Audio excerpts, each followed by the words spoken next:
वर्ष 2001 में जब संसद पर हमला हुआ था तो उसके बाद अटल बिहारी वाजपेयी सरकार ने बॉर्डर पर सेनाओं को तैनात कर दिया। जम्मू कश्मीर से लेकर गुजरात तक सीमाओं पर भारतीय सेना इस तरह खड़ी हुई कि आदेश मिलते ही हमला कर सके। पाकिस्तान को भी अपनी सेना सीमा पर भेजनी पड़ी। दोनों सेनाएं काफी समय तक आमने सामने खड़ी रहीं। दिसंबर से मार्च आते आते बिना युद्ध के ही पाकिस्तानी सेना की सांस फूल गई। उसके पास इतनी शक्ति और संसाधन ही नहीं था कि वो अधिक दिन युद्ध के मोर्चे पर खड़ी रह सके। एक भी गोली नहीं चली, लेकिन पाकिस्तान के पसीने छूट गए। युद्ध तो दूर, उसकी तैयारी भर में जो अतिरिक्त खर्च होता है उसी ने पाकिस्तान को कंगाल कर दिया। लेकिन तभी भारत में पाकिस्तान का इकोसिस्टम सक्रिय हो गया।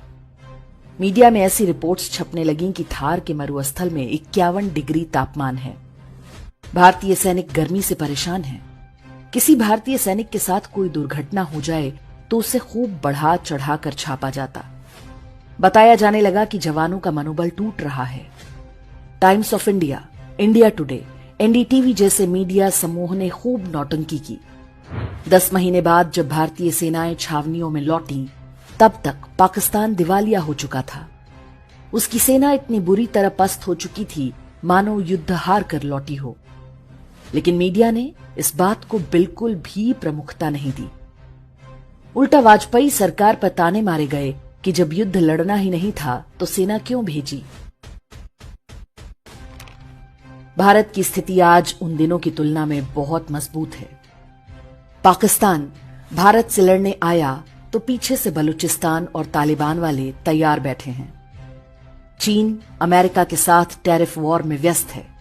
लेकिन जिस प्रकार से राजनीति और मीडिया का एक वर्ग युद्ध की हुंकार भर रहा है, वो संदेह पैदा करता है कि कहीं ये कोई जाल तो नहीं, युद्ध का जाल जिसमें भारत को फंसाया जा सके ताकि उसके आर्थिक विकास को पटरी से उतारा जा सके, वैसे ही जैसे रूस को यूक्रेन के साथ फंसाया गया। रूस जैसी महाशक्ति आज अपने सारे संसाधन यूक्रेन जैसे फटीचर देश पर बर्बाद कर रहा है।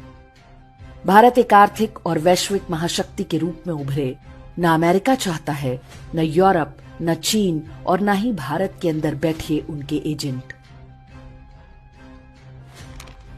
वे चाहते हैं कि सीमा पर युद्ध हो और देश के अंदर गृह युद्ध। कुछ दिन पहले इसी तरह से बांग्लादेश में हिंदुओं की हत्या करके भारत को हमले के लिए उकसाया जा रहा था। मणिपुर को महीनों तक जलाया गया। उससे पहले सीएए और किसान आंदोलन की आड़ में गृहयुद्ध भड़काने के प्रयास हुए।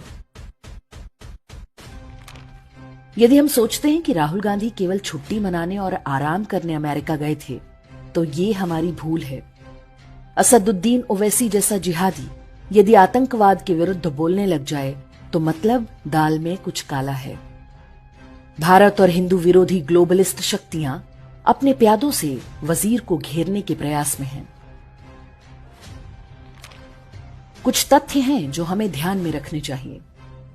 पहलगाम हमले से कुछ सप्ताह पहले ही अमेरिका ने पाकिस्तान को $400 मिलियन की सहायता दी है।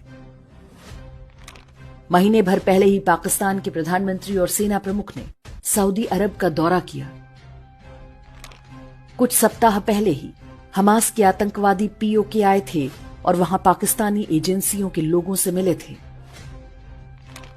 एक सप्ताह पहले ही पाकिस्तान का सेना प्रमुख असीम मुनीर हिंदुओं और प्रधानमंत्री मोदी के विरुद्ध जहर उगल रहा था। इन बातों का यह अर्थ बिल्कुल नहीं कि पाकिस्तान या बांग्लादेश को उनके दुस्साहस के लिए दंडित न किया जाए। युद्ध तो अवश्यंभावी है, किंतु कोई भी युद्ध अपनी शर्तों और अपनी सुविधा से होना चाहिए। युद्ध एक निश्चित परिणामों के लिए लड़े जाने चाहिए, न कि अपने आक्रोश को शांत करने या जनभावना को संतुष्ट करने के लिए। पाकिस्तान, बांग्लादेश या किसी भी बाहरी शत्रु के साथ क्या करना है, ये सरकार और सेना पर छोड़ दें। वे आज हमला करें, 6 महीने बाद करें या ना करें, सरकार के पास 100 तरीके हैं। सिंधु का पानी रोकना तो उनमें से केवल एक है।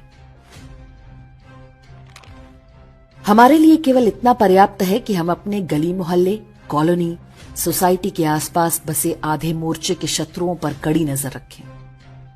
उन राजनीतिक दलों पर भी नजर रखें जो वोट बैंक के लिए नीचता की सारी सीमाएं लांघ सकते हैं।